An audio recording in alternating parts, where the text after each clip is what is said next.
And this is the list of was suggested at the beginning, and we'll be covering those two topics here.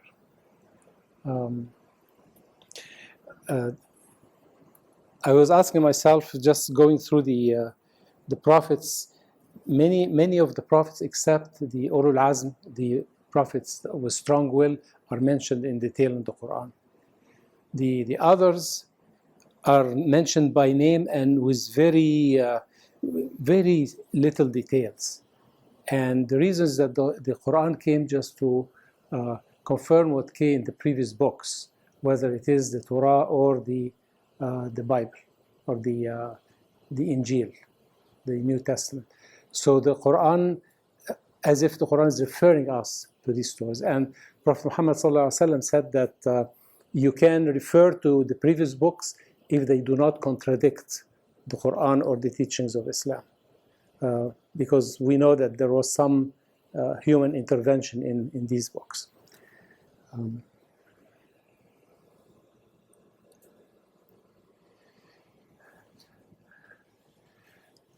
So these are still the topics to talk about.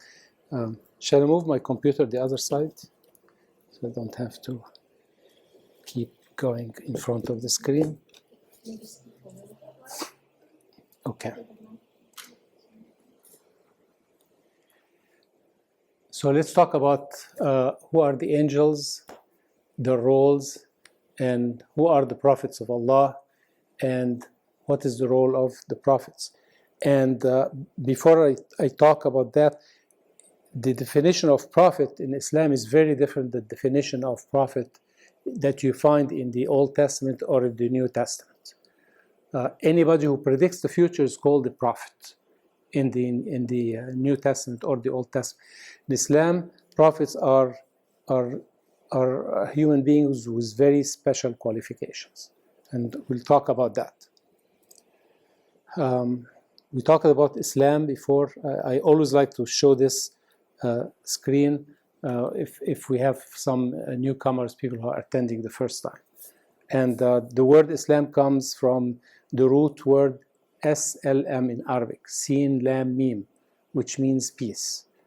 And then every root word in Islam, you can make derivatives in the Arabic language. So the Arabic language is very rich because of that. You take a root, and then the same in other languages, but the whole Arabic language is based on roots, and grammaticians and experts of the Arabic language always want to know what's the root word. When you mention a word Islam, the root word is salama, sin lam mim. Al-Khaliq, the root word is khalaqa, kha lam qaf, and so on. So, and most of the root words in the Arabic language are 3 letters. And out of them, derivatives. And derivatives come in certain formats, and each format has a connotation. That would help you very much if you want to learn Arabic. This is the first thing they will teach you.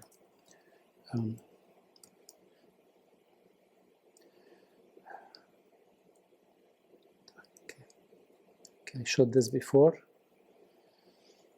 So today we're talking about the angels, prophets, and revealed books, and these are some of the pillars of belief in Islam.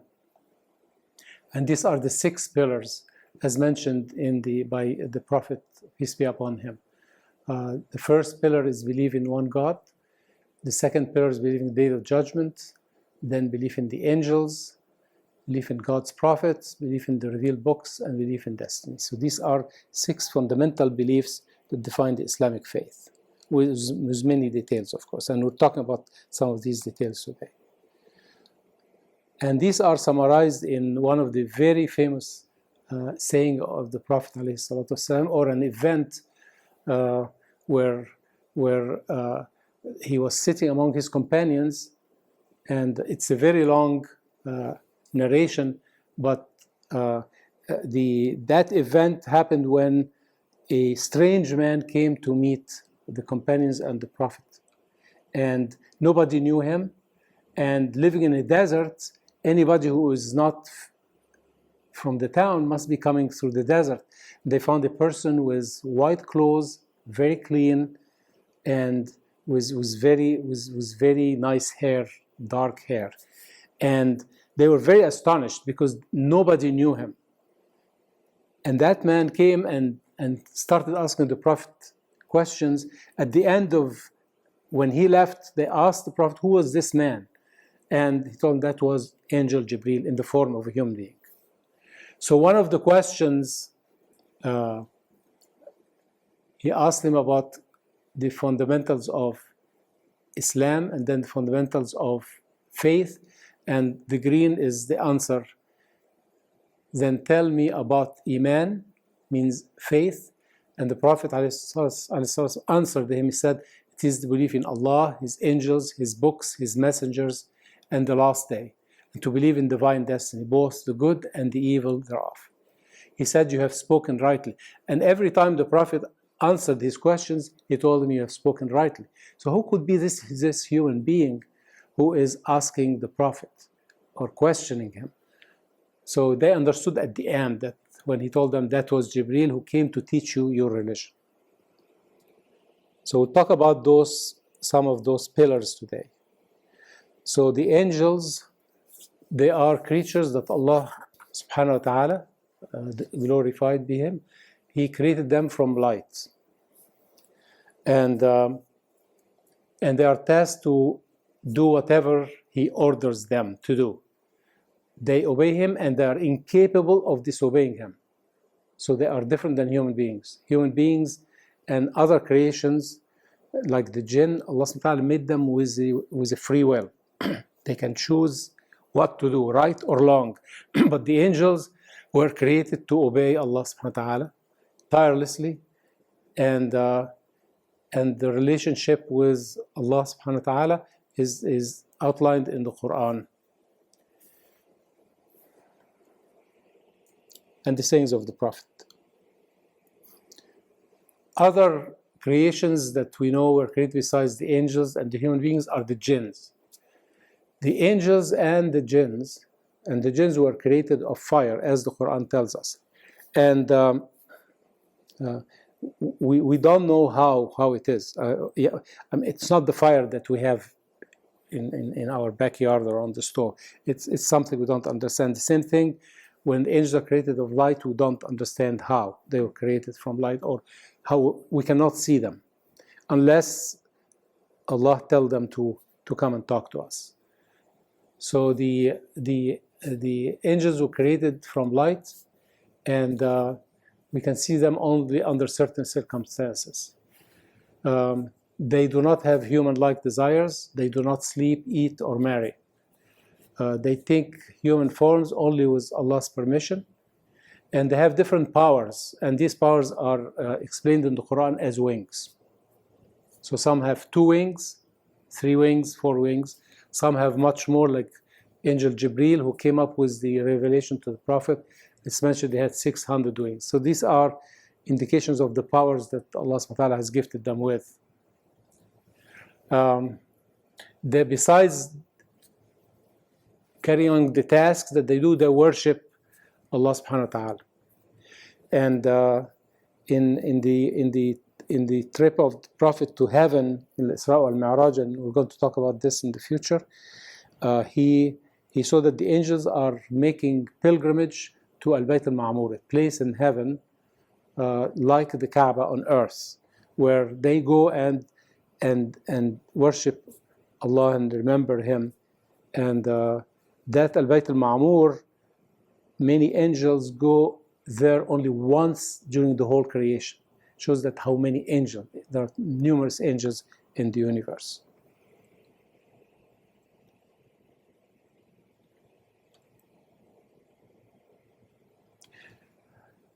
Some of the tasks the angels do, so angels are tasked to take care of the creation, like the sun, moon, planets, mountains, clouds, rain. They are tasked with putting the spirit of the baby in his mother's womb.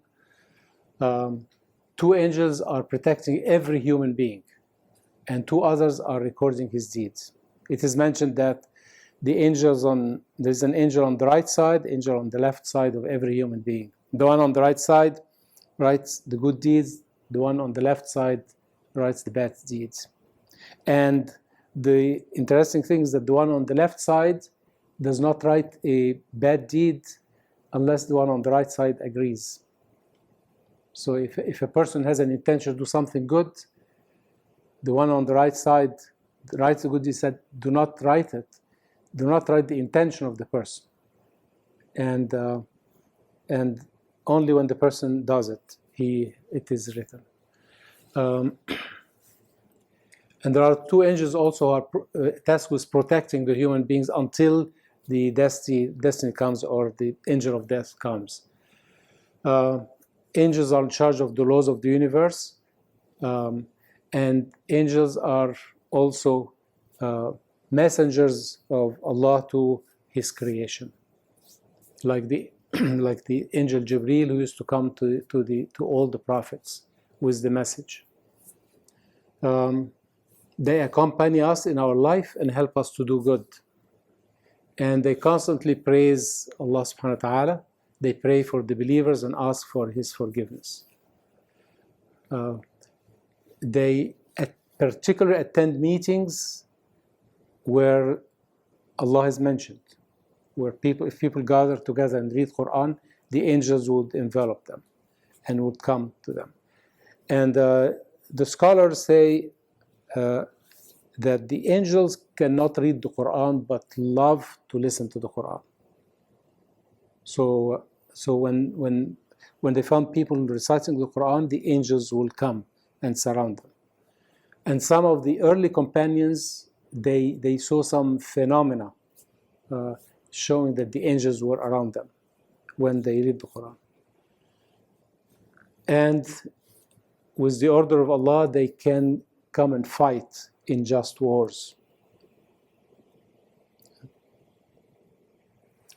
There is the specific angels, among the many, many, many angels, specific angels, one of them is the angel of death. He's the angel that takes the life of every soul at the time of its death.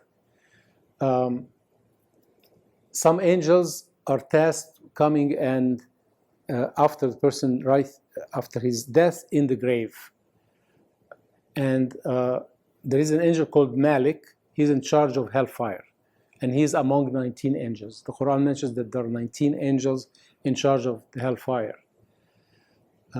Prophet Jibreel, as I mentioned, and in the Bible, he's mentioned as the Holy Spirit. He's the angel of revelation between God and His prophets. Mikael is the angel of rain. That name is not Jibreel and Mikael are not mentioned in the Quran. There are the angel of death mentioned as the angel of death in the Quran. Malik is mentioned in the Quran, but Jibreel by name is not mentioned in the Quran. He's mentioned also our messenger, but is not mentioned by name. We knew the name from the Prophet, alayhi salatu wassalam. The same thing with the other names of the angels. Mikael is the angel in charge of rain. Israfil, the blower of the horn on the Day of Judgment. And all of these names were mentioned in the sayings of the Prophet, not in the Quran. We know that from the Quran also there are 8 angels that carry the throne of Allah, which is the greatest creation that was created. Some angels may take human forms to test humans, like Harut and Marut. Harut and Marut, these are 2 angels that taught the Israelites magic. And we know also Jibreel appeared in the human being, as a human being. The same thing, Jibreel appeared to Mary, the mother of Jesus, in the form of a human being.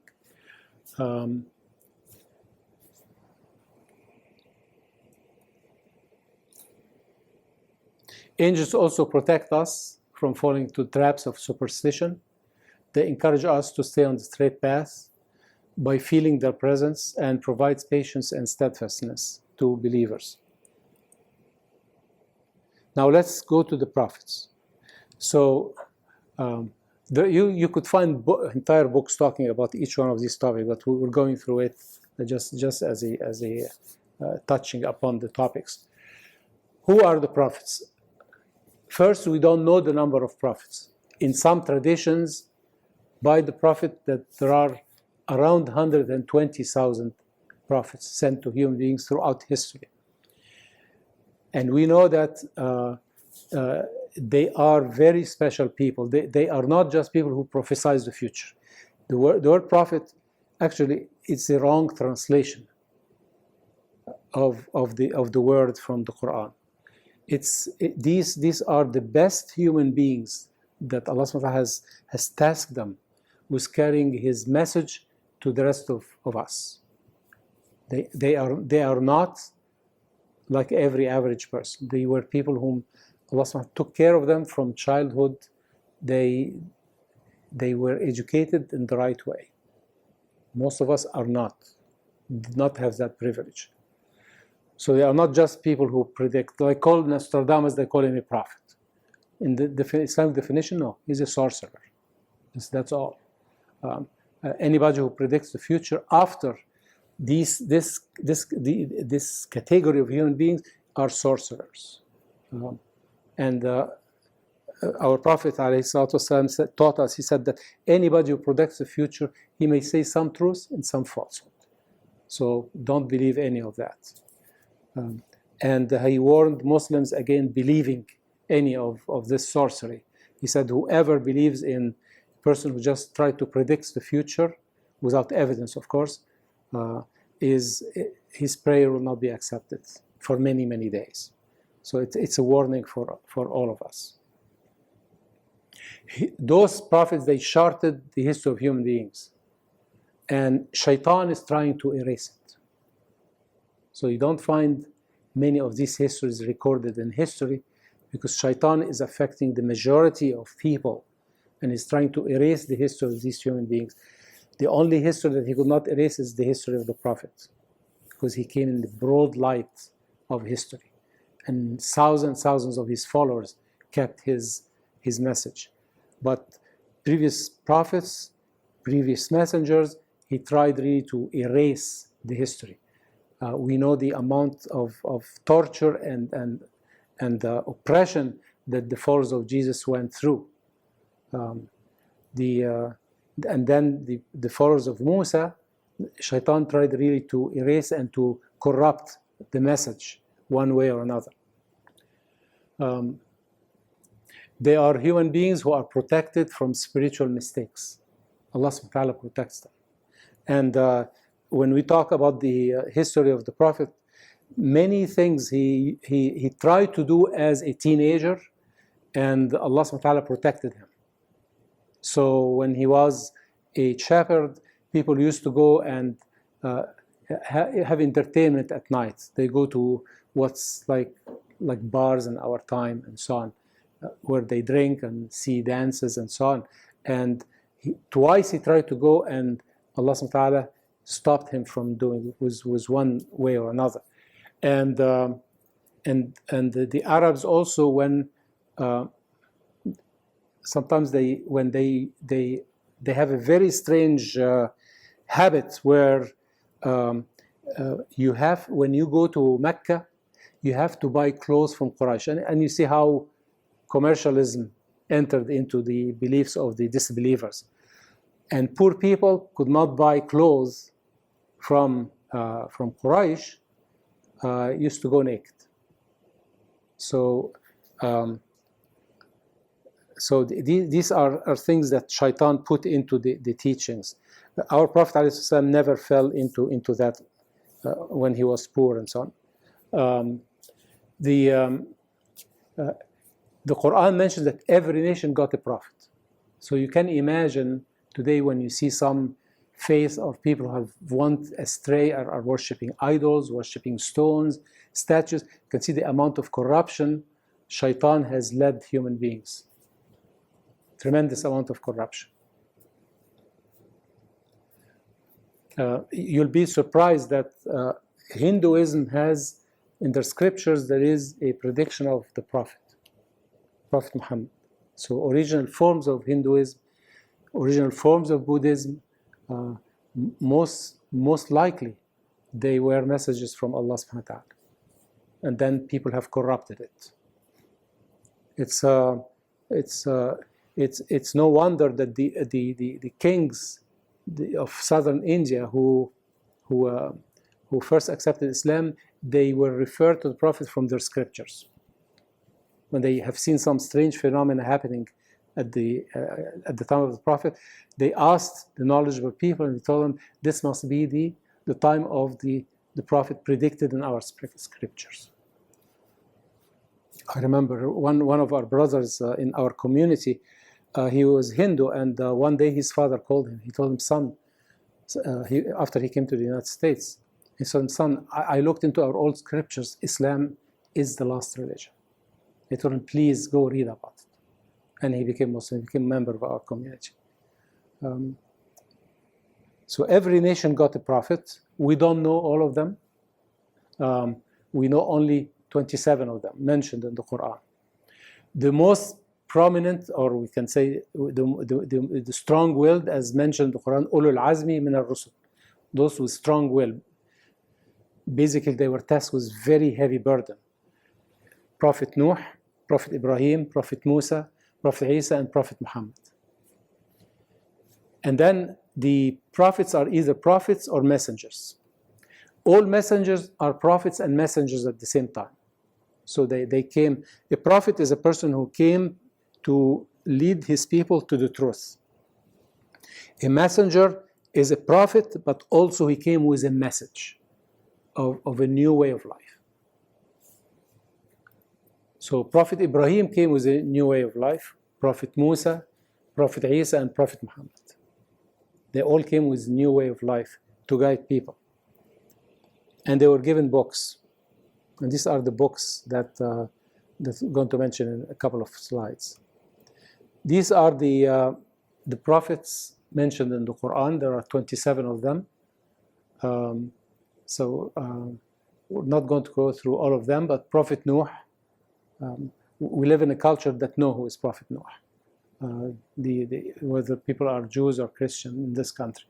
Prophet Ibrahim, Prophet Lot, it's Lot in English, Jonah, Yunus in Arabic, Ismail, Ishmael in the Bible, Ishaq, Isaac, Jacob, Yusuf, Joseph, Ayub in Arabic, Job, Shu'aib, Jethro, Musa, Moses, and so on. So you can see the equivalent English. There is some variation from the Bible. Dawood is a prophet, according to the Quran, but the Bible does not consider him as prophet. Same thing with Solomon. They consider them kings. And they attribute to them, like the Bible accusing Solomon of worshipping idols or introducing idols into the temples. The Quran does not mention that. So that this is a lie attributed to him. The Bible mentions some bad things David did as a king, and the Quran denies it. So that's why there is a misconception in the Christian and Jewish tradition about them. Although they consider them some of the greatest leaders because they led the civilization of the Israelites, and they give them strength and so on, but they don't consider them as prophets. And then we know Zechariah, that was from the family of Jesus. Yahya, his son John the Baptist, and Isa. So these are more or less mentioned in order. Last one was Prophet Muhammad sallallahu alaihi wasallam, and may the peace and blessing be upon all of them. Some prophets were not mentioned in the Bible. We have Prophet Shis, who's one of the sons of Prophet Adam. Joshua, he was the student of Musa.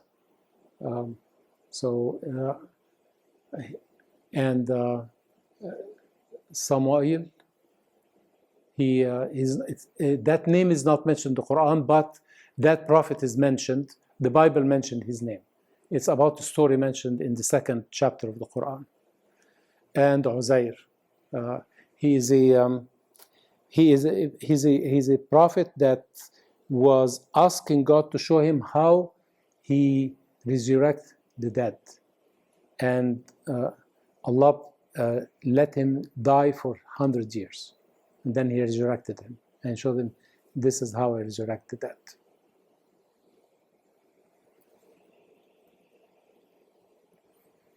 This is the tree of prophethood. And it has mainly came, there are few prophets from Adam until Noah, Prophet Noah. And then Prophet Noah, there are few prophets between him and Prophet Ibrahim. And then all the prophets after that came from the two branches, Ismail or Isaac, Ishaq. Most of the prophets were on the Ishaq branch, Israelites prophets. Israelites is referring to the grandson of Prophet Ibrahim, Jacob. Yaqub called himself Israel also, so that's where the name Israel. So Jacob had 12 sons, and these are the 12 tribes of the Israelites. What is the role of prophets? Convey the message of Islam, call to the worship of one God, bring the good news about afterlife, glad tidings about heaven, warning about hellfire, reforming people's transgressions, and telling people about the day of judgment. The most important thing in Islam is that there is no prophet after Prophet Muhammad. And there's something important you'll notice in the Quran, that before Prophet Musa, people who disobeyed prophets, they were destroyed. Prophet Lut, the people of Ad and Thamud, they were destroyed.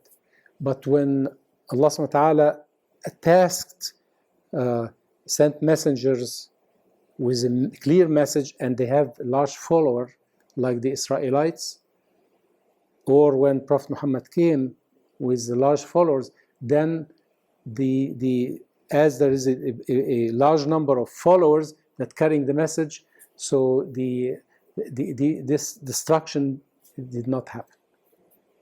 It's not happen.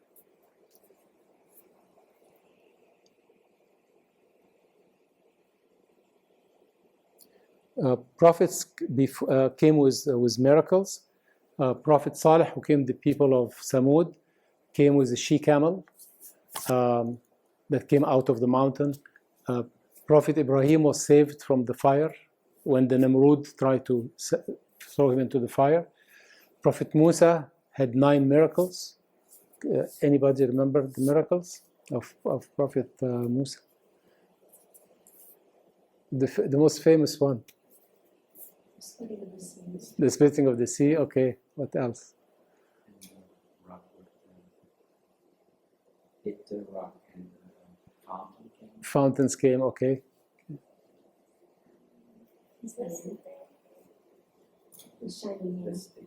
The shining hand. Yes. The stick to turn into it's a snake. Yeah. There are 5 or 6 miracles when he faced the Egyptians and the Pharaoh rejected him and started ridiculing him.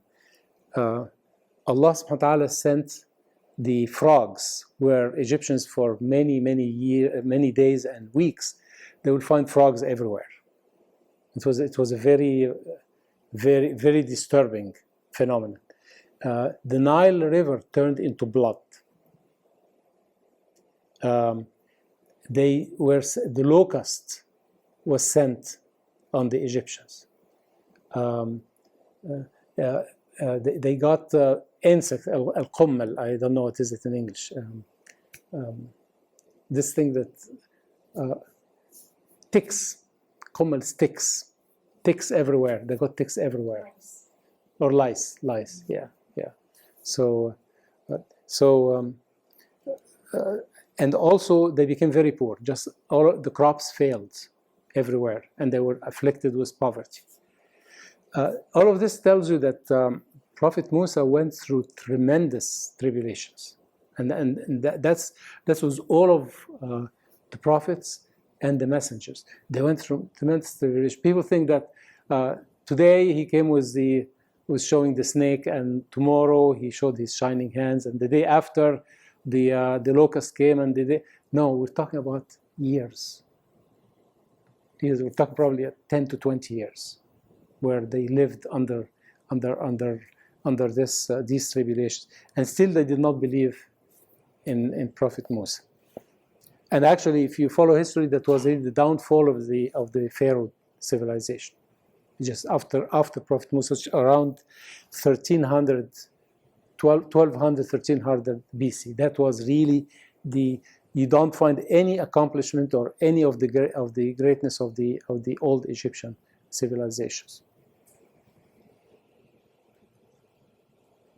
As for the books revealed to the messengers, and books were given to messengers.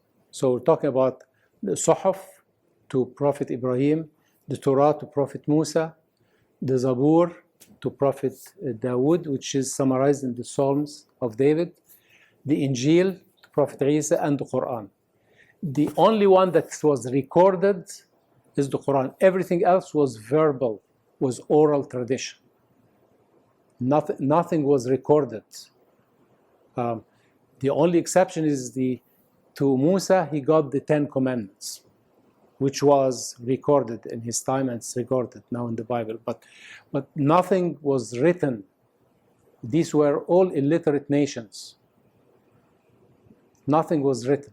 Whatever was written was the oral tradition conveyed tens of years, if not hundreds of years after the prophets.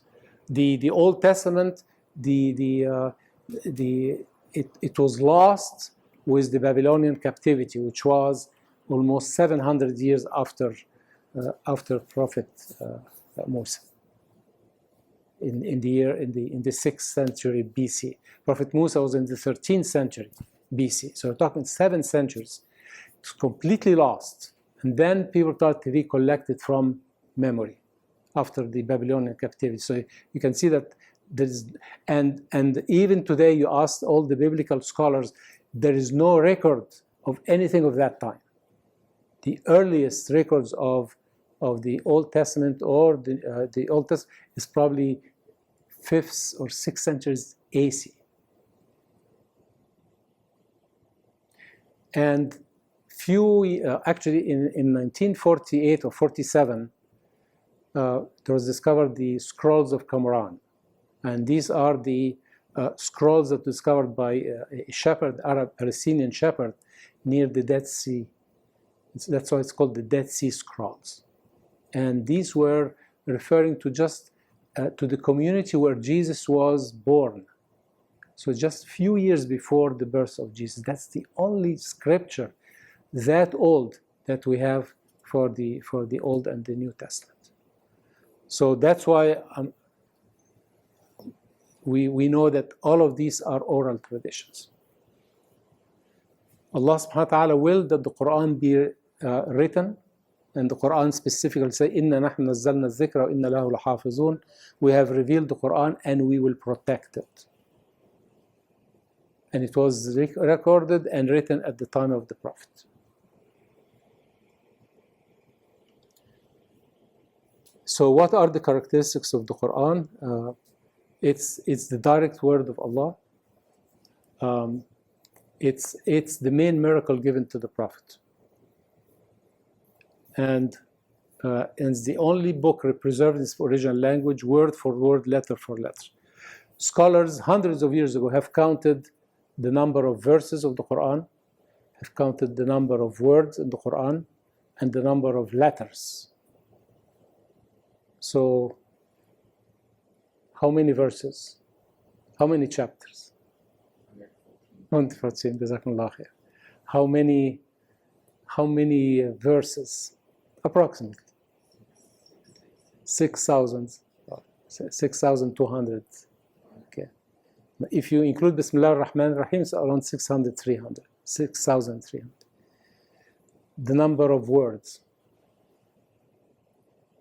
I don't know the exact number. It's around 80,000. The number of letters around 700,000. Okay.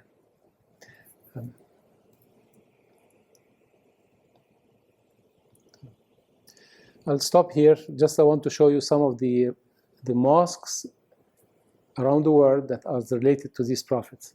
This is the believed to be the shrine of Prophet Ibrahim. And it's in a city labeled with his name. It's called Al-Khalil. It's in Palestine. And the Westerners call it Hebron. Hebron referring to Prophet Ibrahim. And nobody, only the Muslims knew this, but then when the Israelites, the current Israelites, the Zionists, came and they took that mosque from the Muslims, claiming that Abraham is only their prophet, not everybody else. This is the shrine in Mecca, built by Prophet Ibrahim. This is a record of where Prophet Ibrahim stood to put the stones of the Kaaba. And it's called Maqam Ibrahim, and it's very close to the Kaaba. This is where it is here. It's called Maqam Ibrahim. It's mentioned in the Quran. This is a shrine of Prophet Musa.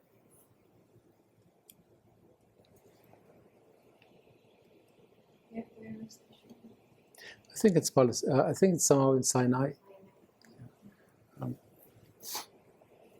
And this is the masjid of the Prophet. It's among one of the three holy places in Islam: Mecca, the Prophet Mosque in Medina, and the Masjid al-Aqsa in Jerusalem. That's all I have today. So, yeah. Thank you for your attention. Yeah. Any comments, questions?